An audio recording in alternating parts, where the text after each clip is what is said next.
سورہ آل عمران کی آیت نمبر 119 سے آنورڈ سٹارٹ لیں گے انشاءاللہ تعالی۔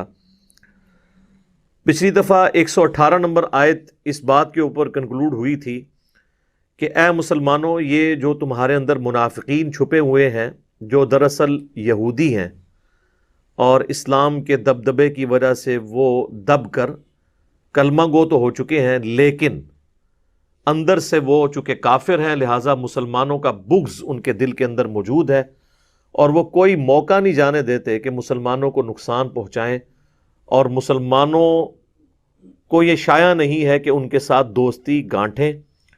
اور پھر اللہ تعالیٰ نے یہ بھی فرمایا کہ ان کی جو گفتگو ہے اس سے تمہیں اندازہ تو ہو ہی جاتا ہے کہ وہ کس قدر دشمنی تم سے رکھتے ہیں، اور جو دل کے اندر چھپائے بیٹھے ہیں وہ اس سے بڑھ کر ہے جس کا اظہار وہ زبان سے کرتے ہیں۔ یہ آیت کنکلوڈ ہوئی تھی، وہی ٹاپک آگے چل رہا ہے اگلی دو آیات کے اندر۔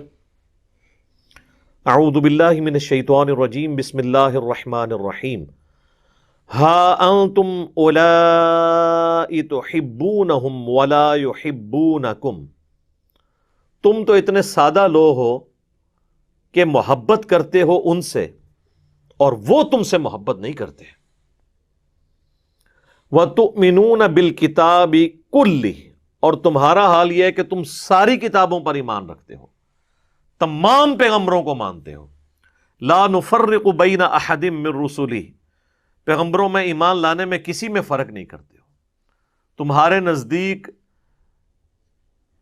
موسیٰ علیہ السلام کا انکاری بھی ویسا ہی کافر ہے جس طرح کہ محمد رسول اللہ کا انکاری صلی اللہ علیہ وآلہ وسلم۔ تمہارے نزدیک عیسیٰ ابن مریم علیہ السلام کا کفر کرنے والا ویسا ہی ہے جس طرح کہ کوئی شخص ہمارے محبوب صلی اللہ علیہ وآلہ وسلم کی نبوت کا انکار کر دے۔ اسی طریقے سے ان پر نازل ہونے والی وحی اگرچہ ٹیمپرڈ فارم میں ہے، تحریف شدہ ہے، لیکن اس کے باوجود یہ ہمارا عقیدہ ہے کہ ان پہ جو کتابیں نازل ہوئی تھی وہ اللہ کی جانب سے تھی، اور وہ اپنے اپنے زمانے میں وہ ہدایت کی روشن نشانیاں تھیں اللہ کی طرف سے، جس طرح کہ اب قرآن ہے، اولڈ ٹیسٹمنٹ ہو، نیو ٹیسٹمنٹ ہو، یا یہ فائنل ٹیسٹمنٹ قرآن، یہ سب اللہ کی طرف سے۔ تو تم تو ان کی کتابوں کو، ان کے پیغمبروں کو بھی مانتے ہو، جبکہ وہ نہ تمہاری کتاب کو مانتے ہیں نہ تمہارے پیغمبر کو۔ وَإِذَا لَقُوكُمْ قَالُوا آمَنَّا، جب تم سے ملتے ہیں نا تو وہ کہتے ہیں ہم ایمان لاتے ہیں۔ ایسی کوئی بات نہیں، آپ کو غلط فہمی ہوئی ہے، ہم آپ کے ساتھ ہیں، آپ نے ہماری بات سے غلط تاثر لیا ہے، بدگمانی نہیں کرنی چاہیے۔ تو اس طرح کی تمہیں زبان کے ذریعے وہ سیٹسفیکشن کروانے کی کوشش کریں گے۔ وَإِذَا خَلَوْا عَضُّوا عَلَيْكُمُ الْأَنَامِلَ مِنَ الْغَيْظِ، جب کہ وہ الگ جب ہوتے ہیں نا تو اتنا غصہ کرتے ہیں کہ اپنی انگلیاں جو ہیں اپنے دانتوں میں چباتے ہیں۔ یہ غصے کے اظہار کے لیے یہ چیز عرب میں استعمال کی جاتی تھی، اور یہ اس بے بس شخص کا غصہ ہوتا ہے جو اپنا غصہ نکال نہ سکتا ہو۔ ظاہر ہے کہ کامل الایمان مومنین کے سامنے یہ چند منافقین جو دنیا کی محبت میں گرفتار تھے، وہ کس طریقے سے اہل ایمان کا مقابلہ کر سکتے تھے؟ اندر وہ کوڑتے رہتے تھے کہ ان کو ہم ڈائریکٹلی سامنے آ کے جو ہے وہ کنفرنٹ بھی نہیں کر سکتے، اور دل کے اندر نفرت بھی رکھتے تھے۔ تو اس کا اینڈ رزلٹ یہ ہے کہ وہ جب الگ بیٹھتے تھے تو انگلیاں یوں کر کے چباتے تھے غصے سے کہ کبھی ہمیں موقع ملے ان کو ہم نہیں چھوڑیں گے۔ تو اس کا جواب بھی اب ترکی بترکی دیا جا رہا ہے۔ قل موتوا بغیظکم، اے نبی ان سے فرماؤ مر جاؤ تم اپنے غصے کے اندر۔ کیا زبردست انداز ہے، تم اسی غم اور غصے کے اندر گھل گھل کے مر جاؤ، اسی حسد کی آگ کے اندر کہ یہ پیغمبر جو ہے وہ بنو اسماعیل میں کیوں آ گیا اور بنی اسرائیل میں کیوں نہیں آیا۔ ان اللہ علیم بذات الصدور، بے شک اللہ تعالی جانتا ہے سینوں میں چھپے ہوئے رازوں کو بھی۔ کوئی شخص سامنے جتنی مرضی ایکٹنگ کر لے، لیکن اللہ تعالیٰ کو یہ پتا ہے کہ یہ ایکٹر ہے یا واقعی یہ ایمان والا ہے۔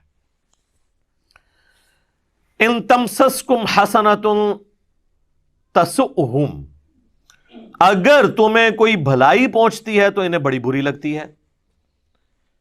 کسی جنگ کے موقع پر تمہیں کوئی کامیابی حاصل ہوئی تو یہ بڑا کڑتے ہیں۔ پس منظر میں غزوہ بدر ہو چکی ہے، یہ اس کے بعد نازل ہوئی ہے۔ یہ یہودی تو ایکسپیکٹ ہی نہیں کر رہے تھے کہ اس طرح کے نہتے مسلمان کافروں کے اتنے بڑے لشکر جرار کے مقابلے پر جو ہتھیاروں سے لیس تھا کامیابی حاصل کر لیں گے۔ اس وقت ہی ان کو سمجھ آنا چاہیے تھا کہ اللہ کی غیبی تائید ہے اپنے محبوب صلی اللہ علیہ وآلہ وسلم کے ساتھ۔